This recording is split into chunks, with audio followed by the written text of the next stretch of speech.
Hello, everyone. Thanks for joining our session about the future of version control for tabular models. I'm very excited that we are allowed to be here. Thanks for attending. Thanks for sharing our enthusiasm about that. And let's get started. Matthias? Yeah, thanks very much. I hope you can hear me. Just a brief introduction. Matthias Thierbach. I'm representing the community. Gabi is here to represent Microsoft, so it's a joint enterprise. If you don't know me, I'm MVP for data platforms as of last month. Thanks. That was very exciting. Been in Microsoft Technologies for almost 20 years now. So I used to be a hardcore developer before I came into Power BI. And so before I joined the BI world, I was already very involved in all things automation and CICD and source control.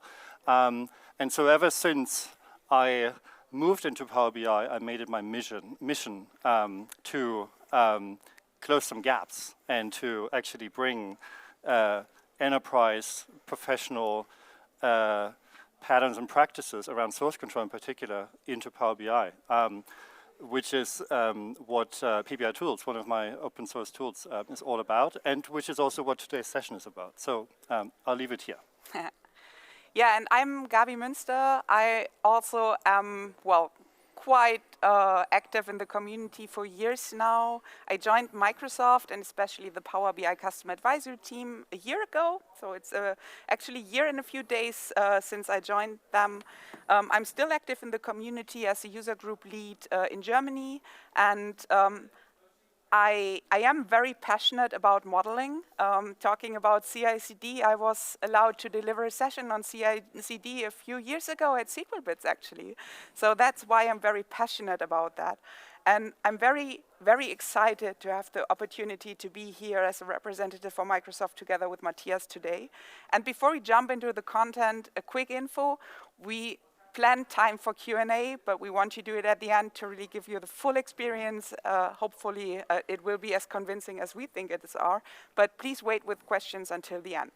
And before we actually dive into the content, we want to give the word to somebody who actually should be here today presenting on this, but unfortunately cannot. So let's spend a minute on listening to Rui. Hello, SQLBits, and welcome. My name is Rui Romain, and I recently joined the Power BI product team as a program manager, where I will be driving some of the features that I know they will rock the world of the Power BI Pro Dev user. And I know that because I've been a Pro Dev most of my career. Some of you know me from previous presentations where I shared hacks and tips and tricks where the whole goal was to help the Power BI Pro Dev. So I know the pain, and you can trust me that I will fight really, really hard to make sure that the life of the Pro Dev will get a lot better. Unfortunately, I couldn't make it to SQLBits this year, but I'm sure that Gabi and Matthias, they will do an amazing job presenting the first feature that I have the pleasure of being the PM. But this is just the start. A lot more new features are about to be revealed in the next following months, and I'm really excited about them, and I'm sure that you guys will love it, so please stay tuned. I also want to take this opportunity to give a big thank you to Matthias. First, because of his amazing tool, PBR Tools, that have been making the life of the Pro Devs a lot easier. And second, and most important, as part of the Power BI contributor program, he provided the inspiration to a new tabular model definition language. And he collaborated with our architects and engineers to implement it. And I'm thrilled to share with you that this will be a fully Microsoft-supported feature going forward.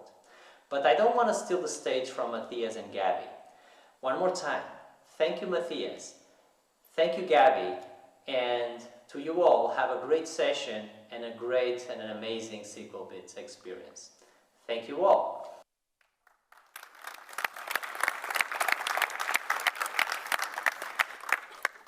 And thanks for that. So yeah, as Rui actually said, we are announcing today the new tabular model definition language. And we believe that will be a revolution for Power BI Pro devs.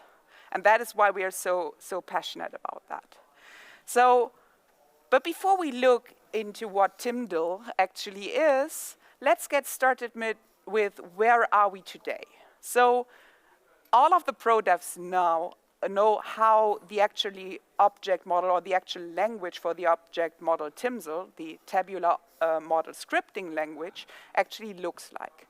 It's a JSON format, it's very structured, it's machine readable, it's something which is way better than the old XMLA-based version for multidimensional, but still it's complex, it's long, it's hard to read for humans, and it also is not really very good if you want to co-author, if you need to merge changes. It's hard to actually automate topics with that.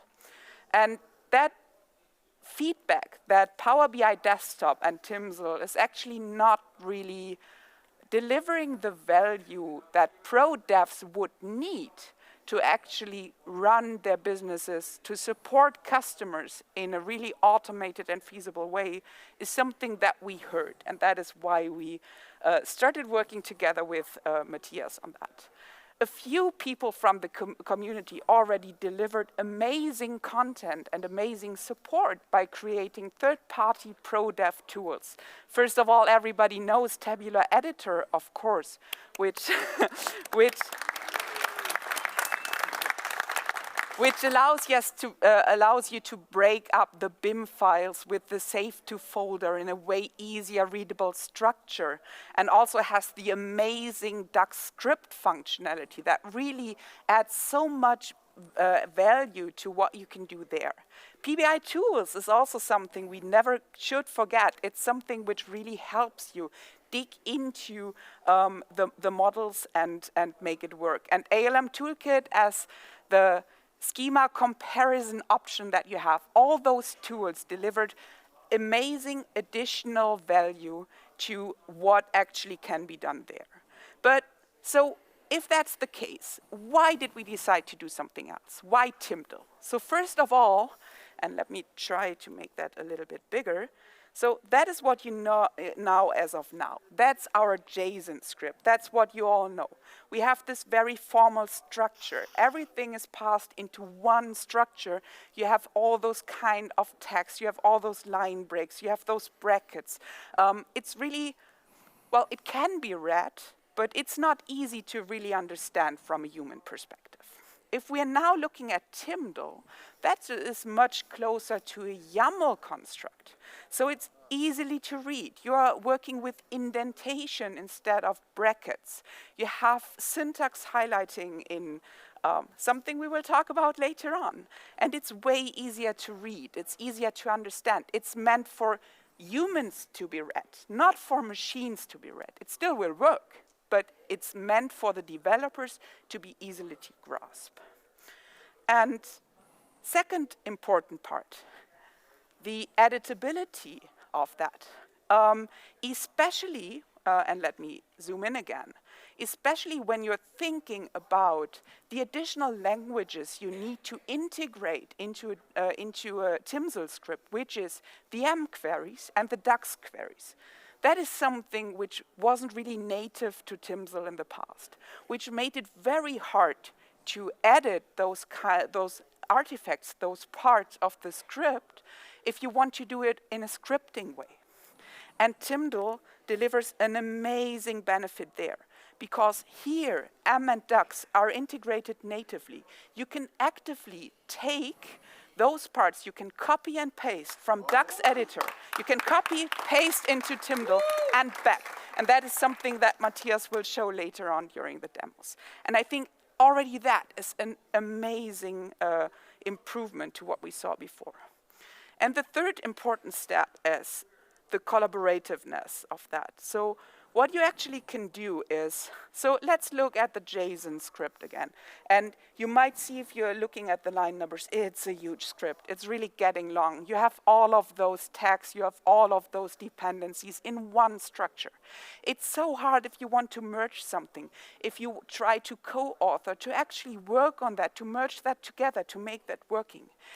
And Timdo is making a similar approach to what the Save to Folders is doing from Tabular Editor. So the structure is broken down into a folder structure with individual files for the different artifacts inside that. So it will be broken down into small readable files. And if you want to exchange something, you don't have to take care about all the structural dependencies that you have in JSON. So that will really improve the possibilities you will have for co-authoring and collaboration in Timdo.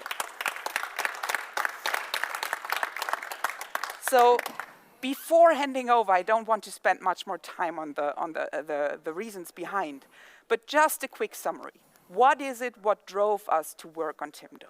We took the learnings that we have had from all those immensely valuable community editions, from all those third-party pro dev tools. We really took all the learnings we had from there.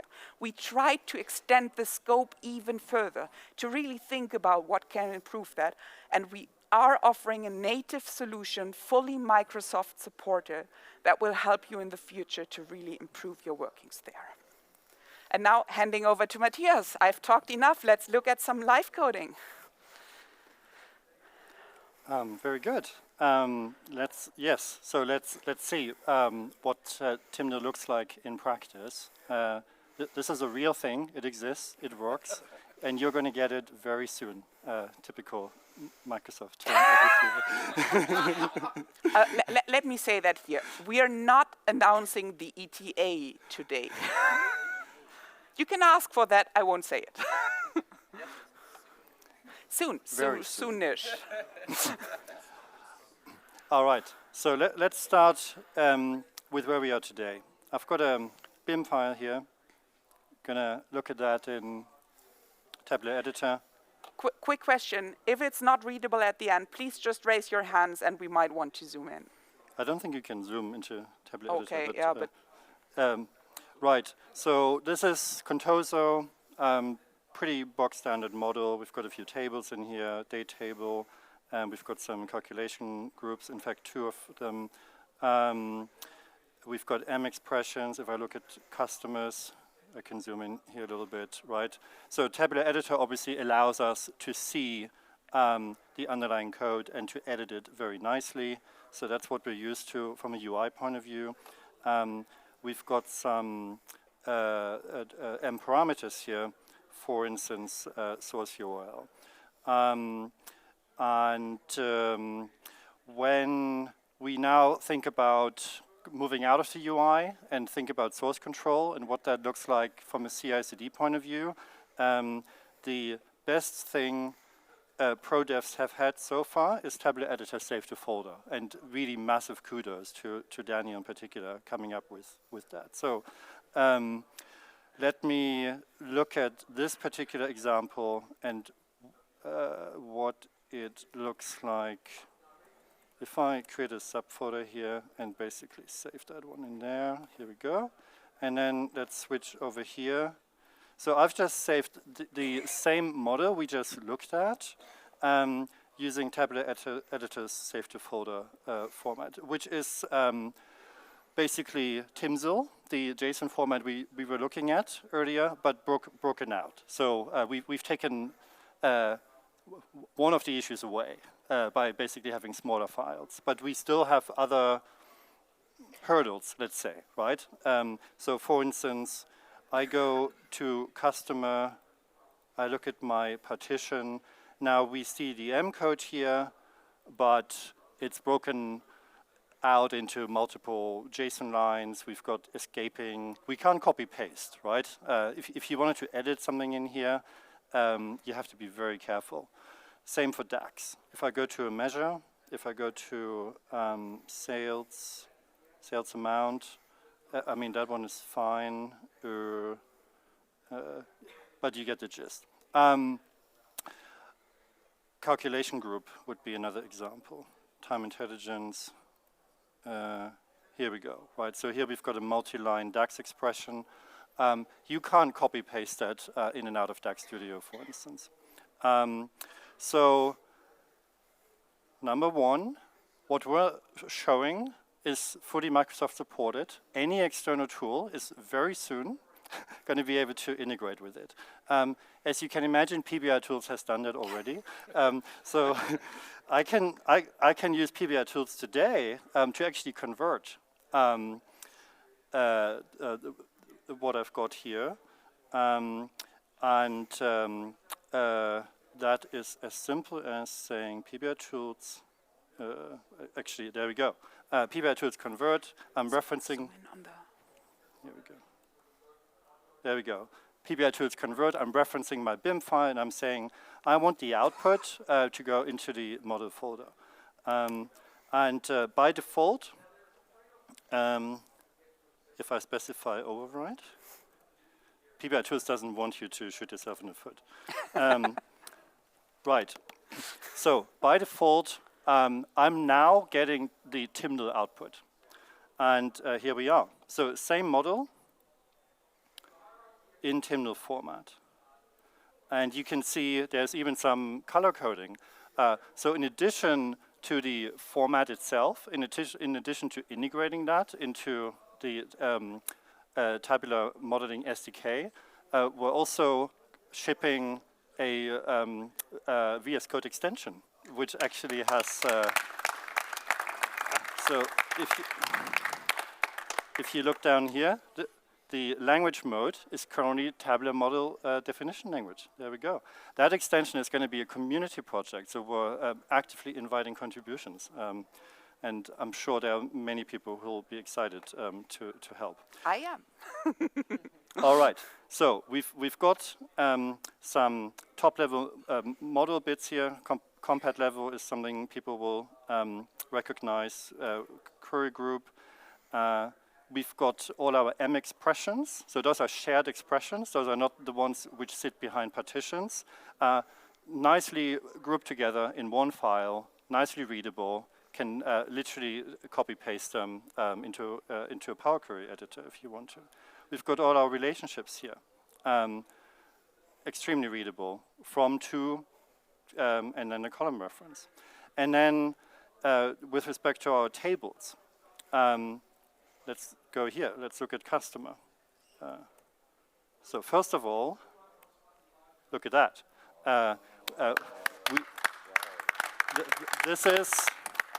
This is the entire customer table in my model, nicely readable in 145 lines of code with color coding, with collapse, expand support.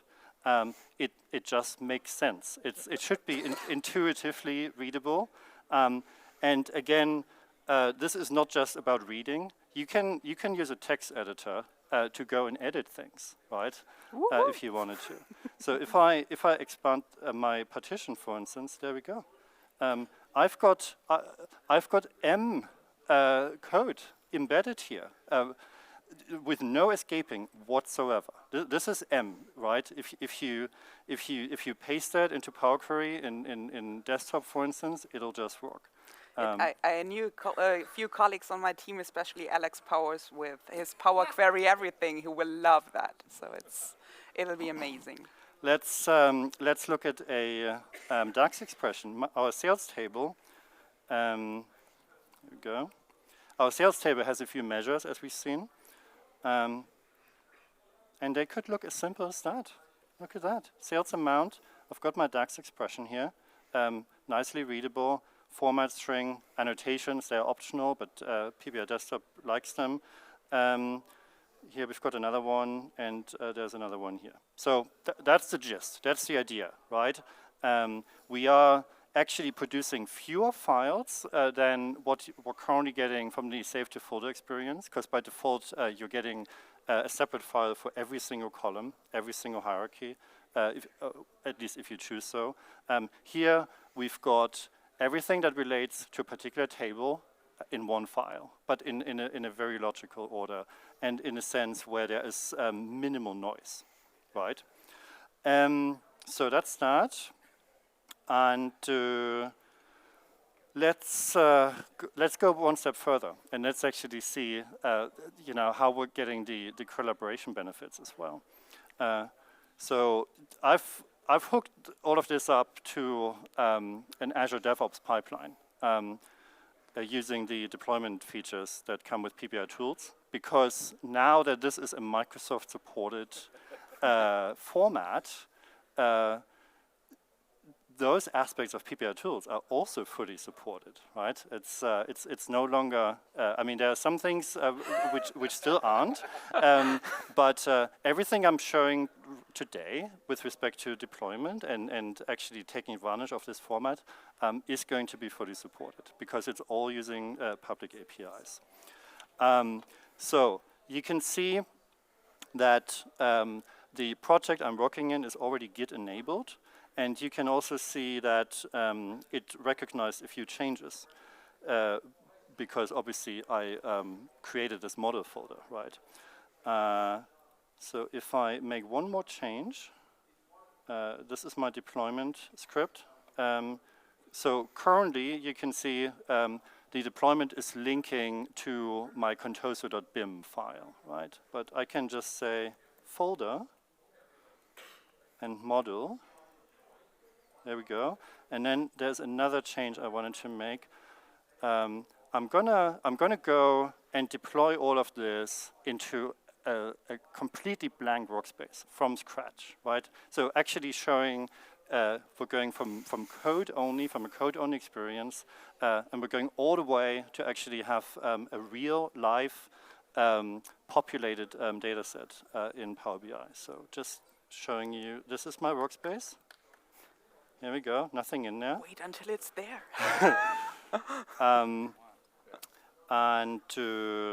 So let's do a new branch. Let's say dev. Let's do demo one. Just following good practices here. So I changed the folder reference. I changed the workspace name. What can go wrong, right? I love when you say best practices. It's really. All right, so let's commit that. Convert it. Oops. Just a hint. She mentioned that your workspace is called slightly different. But Yeah, your workspace is Timdo. missing the dash in the code. You have. Oh, dash. you should definitely get some swag. Thank you very much. Thanks very much. This is live coding. you can throw it over. Thanks. All right. So let's commit and publish this branch. And well, we're at the mercy of Wi-Fi and everything now. Sorry.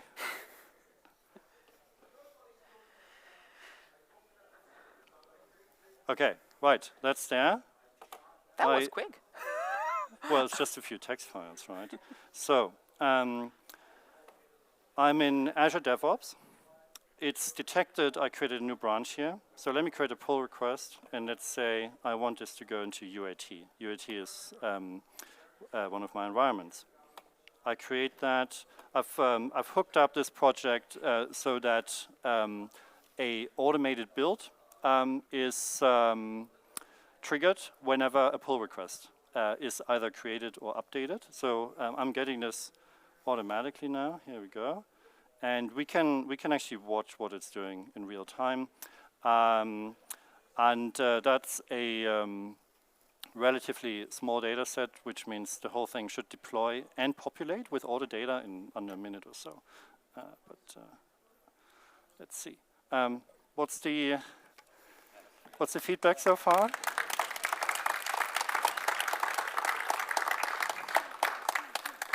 you want to have some waves? Yes, please.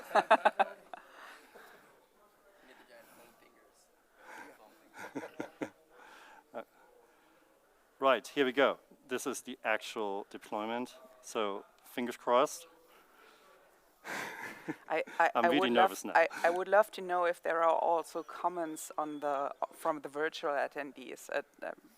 Yeah, that's questions. We'll go there in the end, but it's like I hope people looking remotely will be as happy about that as we are.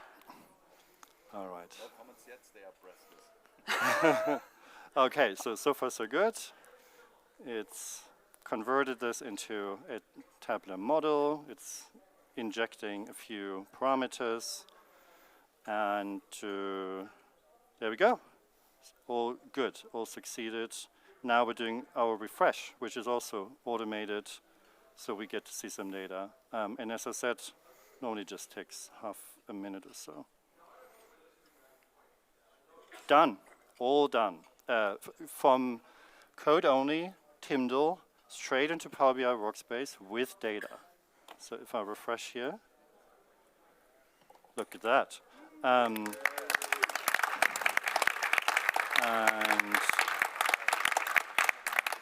just to prove that there's actually stuff in here, one thing I always preach in my courses is metadata and actually making things visible to users with respect to which version am I using, where does it come from, which environment is it.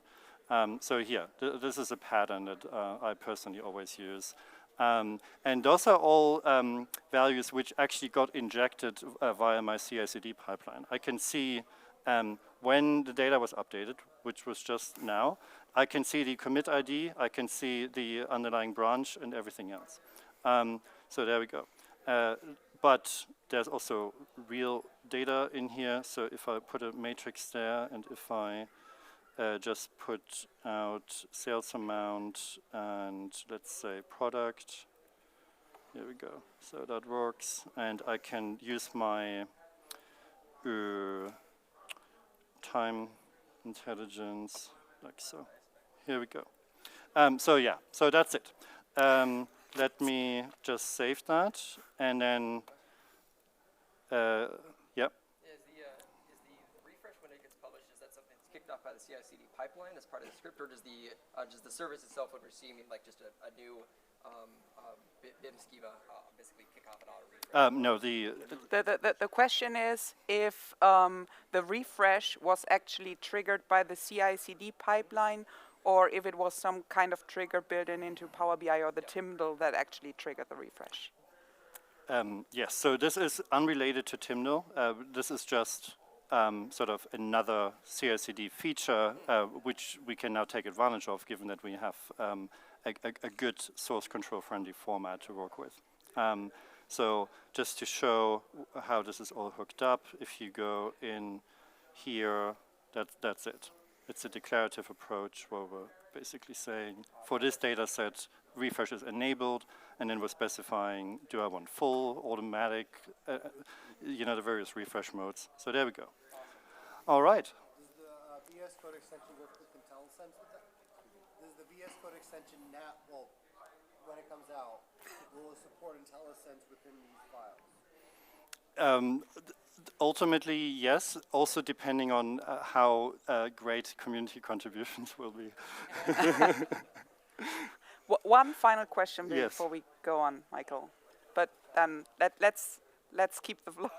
Publishing to the service. Does that mean the service is taking in this new language, or are you just on a special? That's something we will talk about later on. So Okay. let us continue first. Okay. Thank you. Good question, though. Yes. Actually, I will share some clips. But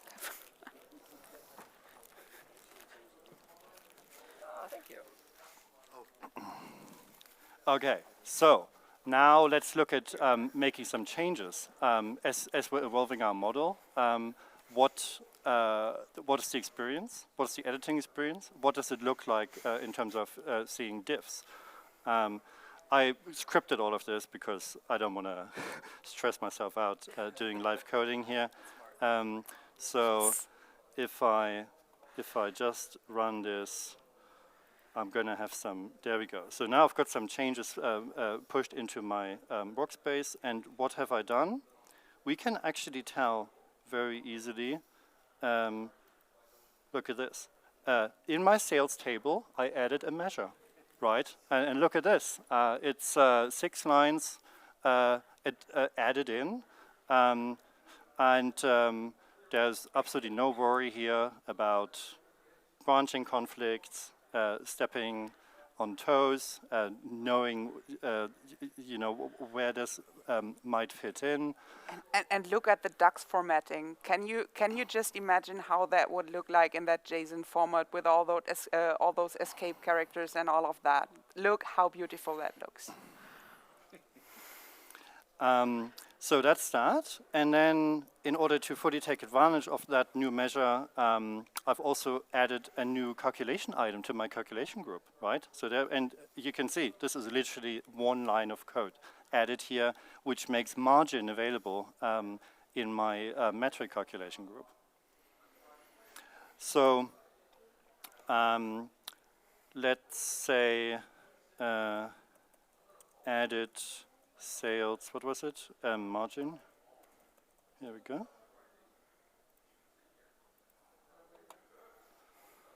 All right. So if I push this one out, same thing will happen. I've got an existing pull request. I'm adding changes into the pull request, which will then, again, trigger another deployment into the same environment.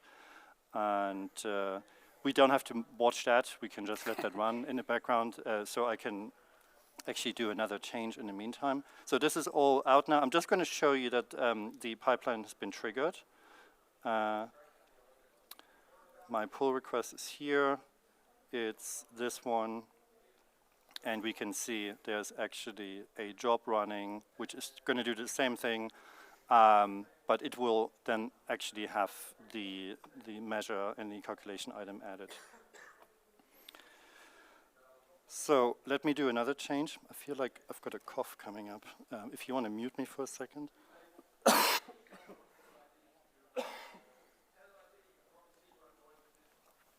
Sorry. All right, thanks. Okay, so another change. This one is slightly bigger. Let me sync that one across. And this time, rather than just having added a single measure, I've actually added a whole new table. I've added the store table, my Contoso store table. This one is as simple as adding 1 new file to my project.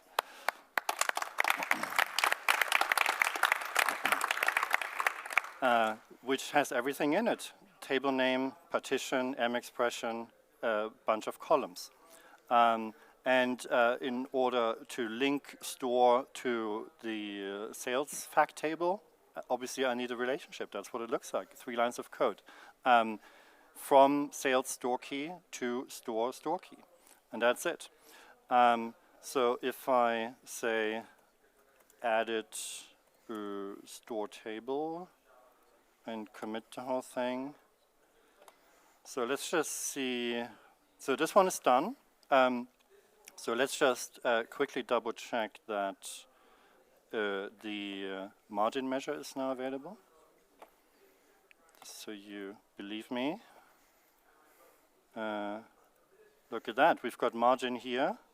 And if we look into our calculation group,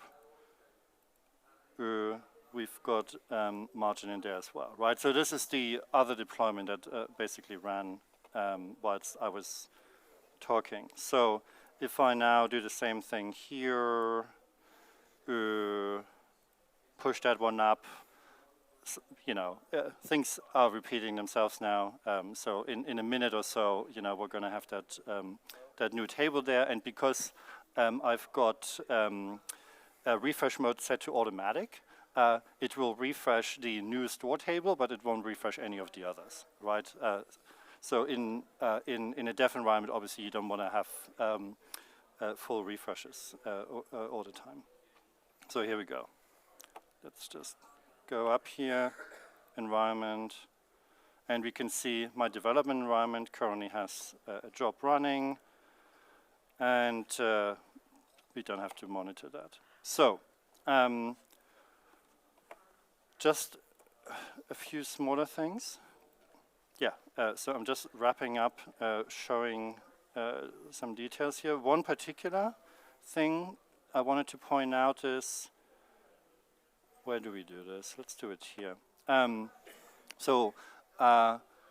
With respect to the specific syntax, we don't have to go into too much detail here, but there's one thing I wanted to point out, which was actually quite important to me when speccing the language.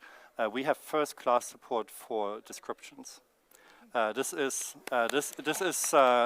you know, coming from a governance point of view. This is to make it as easy as possible and to encourage good practices in terms of model authors actually documenting their items. So what does it look like? If I want to put a description on, say, I don't know, state, like this, the customer state. That's a description for the state column in my customer table, and I can do the same thing here. And again, this applies to all items that support descriptions. So that works for measures, for tables, for columns, for hierarchies, hierarchy levels, named expressions, you name it. It's always that syntax. It also supports multi-line. So if I, in fact, if I did something like this, there we go. It would then come through as a multi-line description. So let's see what that looks like in the service. So here we go. Edit column description. Here we go. And I'll push that one up. And so whilst this is running away in the background, let me just go back to the way to what I started with when I took a BIM file and went into the Timdo world. I can go back. It's just as simple, right? So now that I've made all kinds of changes to my Timdo model here, I can go. And again, I'm showing PBR Tools here because obviously that's the only one that's currently implementing it. But any tool can do that, right? This is not specific to PBR Tools. So I can do PBR Tools convert, and now I'm referencing model, and I'm saying, give me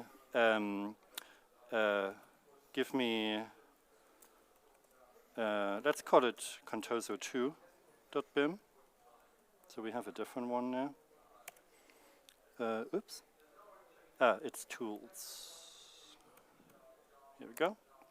And there we go. There's a new BIM file coming up, which was created from my Timdo project. And as you can see, you know, this one happens to have over 2,000 lines of code, and it has. Let's find state, so you can actually see the description. I just here we go. Look at this. So this is the description and what it looks like in Tinsel. So we can go back and forth, and well, you're going to talk about this, right? So I don't want to.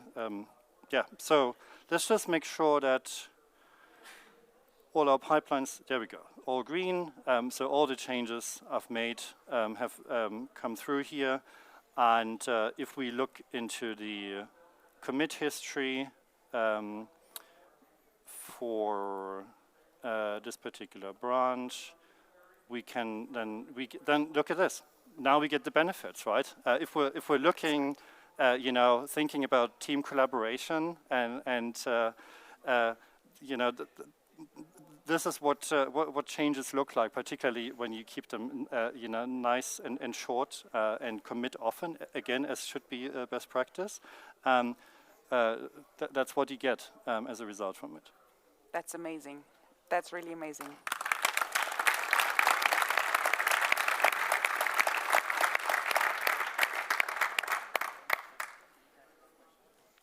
So let's wrap it up. think next recap is yours still. Oh, really? Oh, yes, of course. Yeah, all right. So basically, there are two main things you're getting. One, a new format that solves some of the challenges we've had with Json and Tinsel. But also, we now have an out-of-the-box, Microsoft-supported folder structure that any tool is going to take advantage of and is going to be able to support. It's no longer tabular editor only.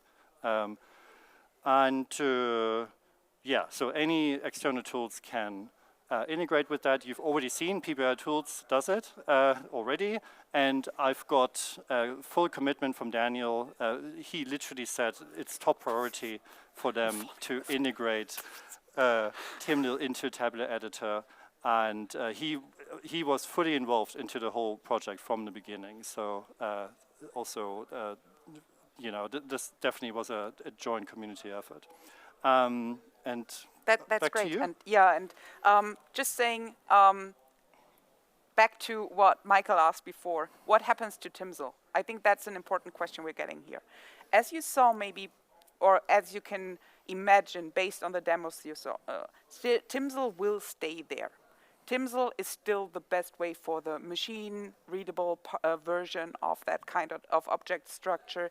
Timdo is just another way of interpreting this. Timdo will be added as an extension to the Tom library.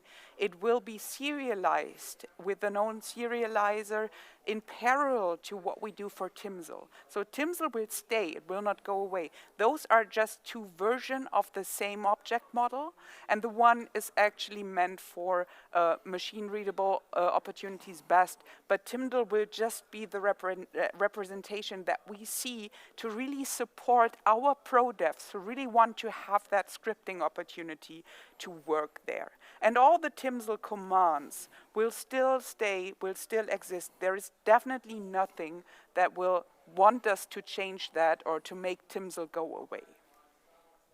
And yeah, we already talked a little bit about what's next. So soon a preview NuGet, soonish a preview NuGet will be made available that will include exactly this Timdo serializer I was speaking about. And that will be included in the actual Microsoft Analysis Services.tabular nugget version. And the VS Code extension that we are showing and we're already talking about. Like you said, that's a community approach. So just showing shortly.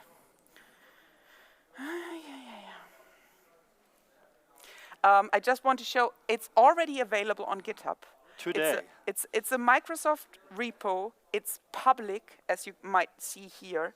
So if you want any more commitment from our side that this is really existing, that this is not somewhere far distant future, that should be proof enough.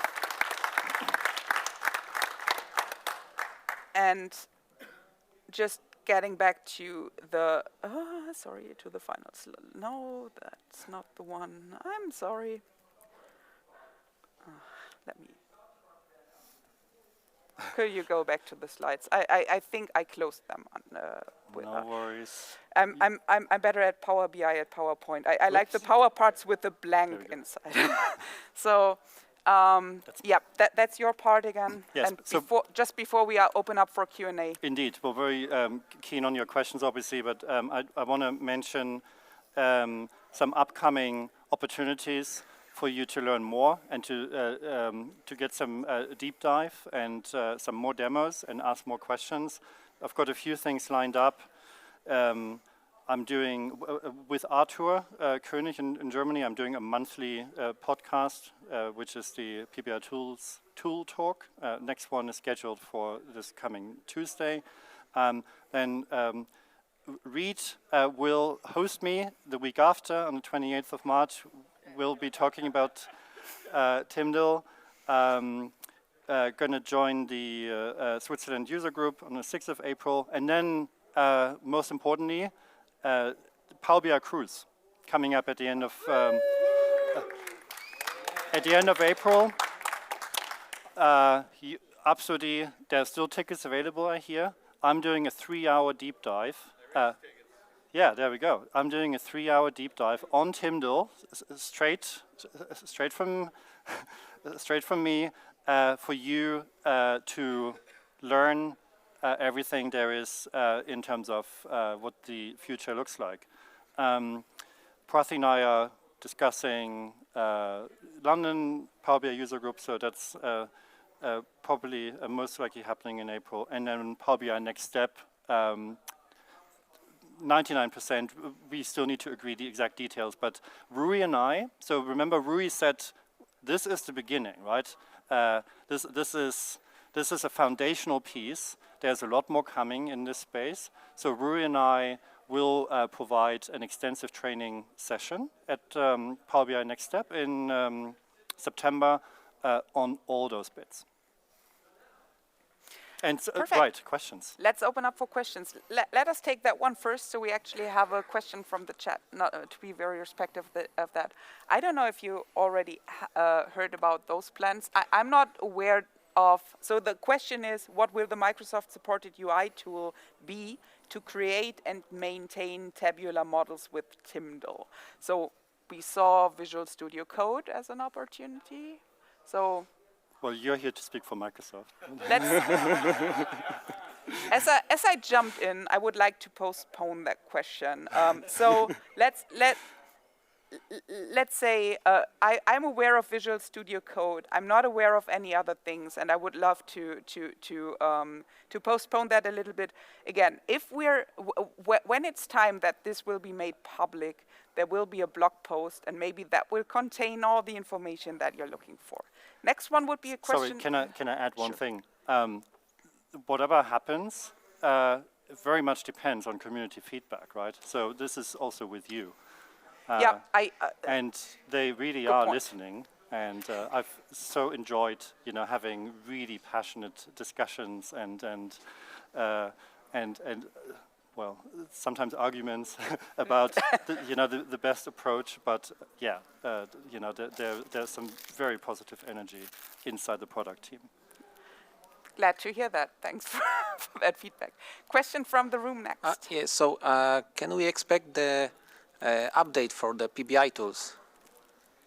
Can we, or when? When? Or when? Very soon. But sooner than Microsoft. Oh, yes. Next question from the chat. Will it be easier to switch the model with this feature to a PBIX file? Our customers ask for this as they are not always trained to use pro-dev features.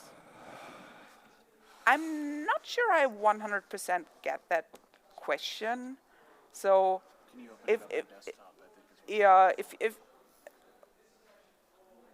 well,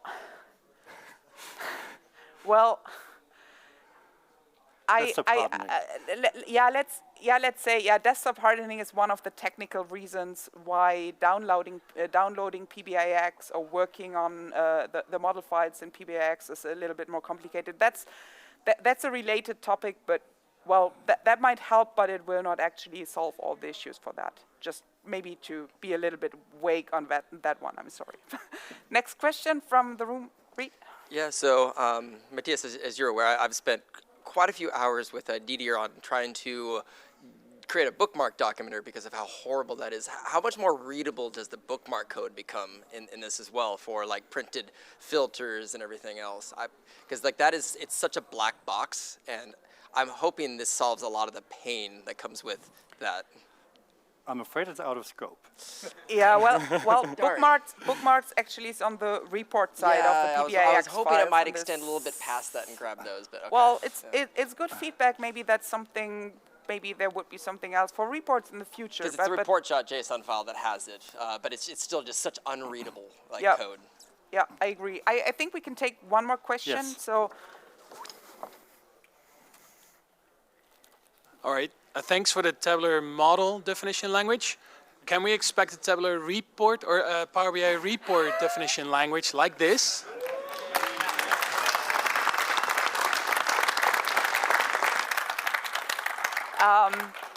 let's say it like this. I would love to see that. I am not aware of anything about this or I can share. No, I'm not aware of that. Let's say it like this. But I love that question, and I would support it as much as I could. So with that, I'd say we're at time. Thanks for attending. Thanks for your questions and your support. And please continue support us. Like Matthias said, this is a community Microsoft collaborative approach. We really appreciate your feedback and your support. And like you see with that, we really want you to work with this to support us. Thanks for your time, and have a great rest of the conference. Thanks, everyone.